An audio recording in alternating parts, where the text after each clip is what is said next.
it does, it will require members of the diaspora, young people like Tracina, who is educated here in the United States, obviously, and I think that's a tremendous benefit, to go back and say, listen, you know something? If we in America had some of the things that you had, this is how much better we would have utilized that to really get some of the benefits of it. So we need to re-educate them on, going back to agriculture as a way of improving the gross domestic product of the country. If you just tune into us, we are here with Harry Perriman and Tracina Sobers. They are from the East Orange Caribbean Economic Forum, and they are part of the organization that is putting this East Orange, first ever East Orange Caribbean Economic Forum on Monday, June the 9th, from 12 noon to 4 p.m. in the city of East Orange, the Division of Senior Services located at 90 Horsdale Street in East Orange. You know, you can RSVP with Miss Norma Mackey. You can call her at 973-266-5405. That's 973-266-5405. We're going to go for a short break, and when we come back, more from the East Orange Caribbean Economic Forum. We'll be right back. The South Orange Maplewood Community Coalition on Race presents its first annual Cultural Heritage Festival on June 14, 2014 at the Maplewood Memorial Park from 11 a.m. to 5 p.m. Come enjoy food, crafts, and merchandise from the Caribbean, USA, Mexico, Africa, Italy, India, Thailand, Greece, and many other countries. Delight in ethnic dancers and musicians. Partake in free cultural activities of all kinds, including belly dancing, story time, multicultural Zumba, Tai Chi, Limbo, Israeli dancing, origami, face painting, just to name a few, and most of all, admission is free. Dance and sing to the tunes of ethnic performers and music from Britain, Hawaii, Africa, India, Ireland, Dixieland, Japan, and hip-hop. Celebrate the diversity of South Orange and Maplewood and have a fun day for all. Vendor and sponsorship spots are still available. Call 973-761-6116. That's 973-761-6116. Or email info@twotowns.org for more information. Do you want your kid to run faster with better running form and conditioning for his or her sport? Then Running Development Academy is the place for him or her. Our training packages fix their form and make them run faster. How about training to run a marathon or just run faster in your respective event? Maybe you just want to learn to run properly and lose weight in the process.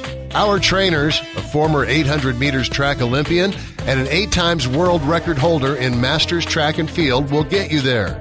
Don't delay. Sign up today at runningdevelopmentacademy.com or contact us at 973-868-1444.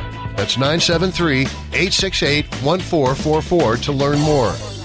Are you looking for a professional logo design for your website, brand, or business? Then we are the company you are looking for. We are professional graphic designers, and with our skills, we will design a perfect, high-quality logo for you.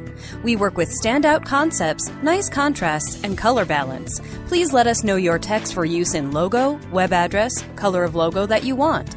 We will design 3 variations of your logo for you to choose from for only $99.95, with 100% refund of your $99.95 if you're not satisfied. We provide fast delivery and professional design. We also design any size web banner ad for $35. Call us at 347-674-1680. That's 347-674-1680. An operator is standing by to take your call.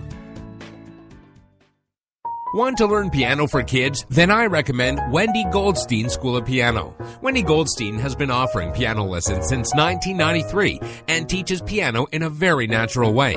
An alumni of Manhattan School of Music, Wendy creates customized lesson plans for each student and helps bring music alive. Wendy provides you a convenient location, the best value, and the most fun way to learn piano. All ages are welcome and the first lesson is always free. Have questions? Call Wendy at 201-207-5169.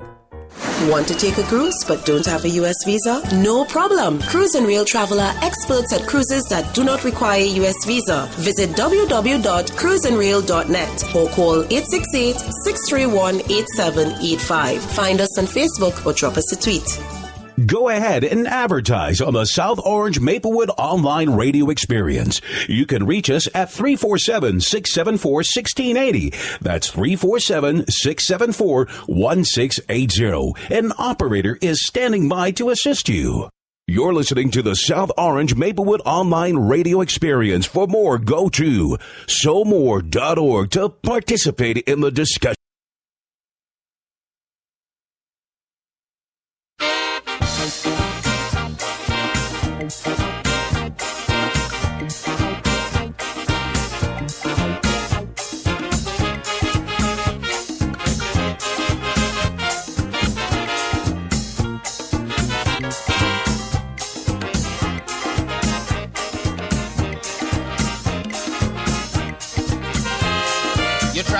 Federation, the whole thing end in confusion.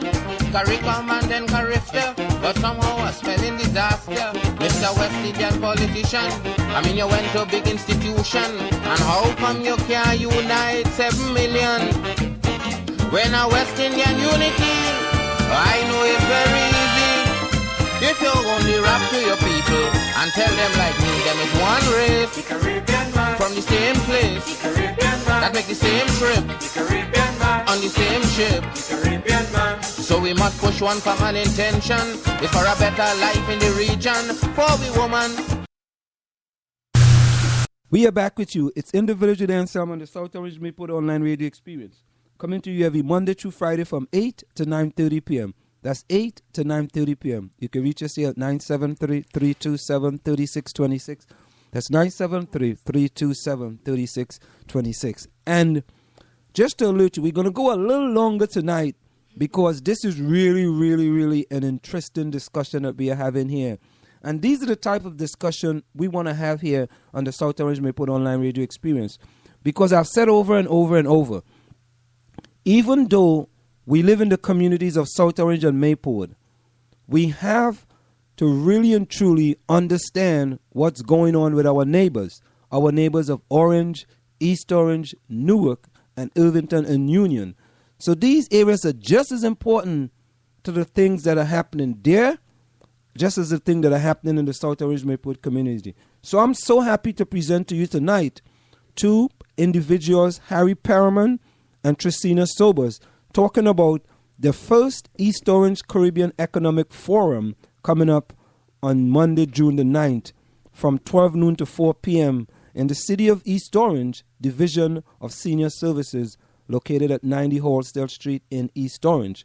You can call Miss Norma Mackey at 973-266-5405. Now, Trisina, during the break, you were raising some interesting... it can't get any better when you get young, vibrant, intelligent Caribbean American, I should say. Since you were born. Let's be politically correct. Politically correct. Yeah, let's go. Caribbean American. She wears both hats, and boy, she wears it well. Yes, and bright, intelligent, Caribbean American people who understand some of the difficulties that we have in the Caribbean and trying to help, because sometimes in the Caribbean they have a type of mindset. I call it a dinosaur mindset. That it's like we have what to do. Yeah, it's like who are you? You are too young. I'm not interested in Facebook. I'm not interested in Twitter. I'm not interested in Instagram. I'm not interested in those things. We did things like this and we got this far. I really don't want to hear that. But we have to understand, that change is imperative. That's right. Change is good. Change is imperative. Change is inevitable. Yes. Facebook, Twitter, Instagram, Tumblr, Flickr, those things are what you make it. So if you want to put yourself twerking on that, people are going to perceive you a certain way. Right. Compare if you put up something like, an article, some type of article that in a business that you're in. Like we're in the fish business. I put up an article when the people in New York was getting the the stuff on their skin from buying fish in Chinatown. Beautiful. People read it, they liked it. Okay. And then sometimes I put a picture, I go somewhere. I was like, okay, I bought ice cream here or something. But I'm not going to put something up inappropriate when one that I put up something so serious, no one takes me serious. So Facebook and Twitter and all those different technical stuff, it's not for young people. It's for everyone that's innovative and know how to use it. You just have to know how to use it. Absolutely. But let's go back. Let's go back to the economic forum now, and some of the things that we believe you guys want people to take away from this economic forum. You know, when someone comes there, what are some of the things Harry? If somebody tell you, Harry, I'm coming to the economic forum, what are 3 things you think I'm going to benefit from coming to this economic forum? What would you say? Absolutely. Well, when you look at the fact that this is spearheaded by the mayor, the Honorable Lester Taylor III, and it goes down from the top on down, it basically speaks to the importance of it, and it basically speaks to the emphasis on having City Hall and having access to City Hall to launch businesses. That's the key goal, is that entrepreneurs who are interested in launching a business, small businesses who are interested in expanding an existing business, they need to know that they have a business-friendly city and a mayor whose commitment to the business community is second to none. So I think those are tremendous takeaways. Now, what's different about this is, given the fact that East Orange, I was told, and I guess Trina, our techie person here, can correct me on that, at least 75% of the population of East Orange have some kind of an immigrant, if not a Caribbean a background. So really, yes, absolutely. Yeah, we have a huge Caribbean background in East Orange. We have a lot of Jamaicans, Guyanese, and Haitians, and Trinidadians. Oh, I did not know that. Right. I did. And we have the largest Caribbean population within New Jersey. Really? Yes. Wow. And per capita, I'm told, within the United States. When you look at the fact that there's only 70,000 people and over 75%, I think pound for pound, East Orange can claim to be the most Caribbean concentrated city in the United States. But again, I don't want to swear to this. But so the first is access to facilitating business opportunity in the city of East Orange. Secondly, I think what East Orange, as you know, if you went back 15, 20 years ago, if you saw East Orange then, it was a scary situation. And I really applaud the previous leadership in East Orange for the risk they have taken to bring back East Orange, to making it a much safer city than it was many, many years ago. And the growth that has gone on. If you look at Main Street, if you look at Central Avenue, and if you see the beautification of the city, those are things that places like Irvington, I think, need to really emulate and copy. So that's a second benefit. A second takeaway is that the city is going to make itself accessible, number one. The city is going to be a champion for small business development and small business expansion, especially minority and women-owned businesses. The city has many, many projects in real estate, in redevelopment, that I think small businesses can play a vital role in participating in the growth, the continued growth of East Orange. And I think Mayor Taylor wants that to be one of his marquee initiative, is to start those projects, is to involve members of the community, is to engage small businesses, women-owned businesses, get them certified, show them how to participate in government contract and government procurement, not just with the city of East Orange, but countywide, statewide, and with the federal government. One of the biggest deficits, I've done small business registration in New York City for the past couple of years. And I'll tell you, I have come across businesses who've been in operation for a dozen years and still have never gotten a major contract or prime contract. And so those small businesses need to know, and they need to learn, that I really commend New York City for the job that they're doing. But we, as smaller cities, need to copy that. We need to set those targets. I think New York City is 23% of all government procurement has to go to a minority or woman-owned business. And I think, likewise, cities like East Orange,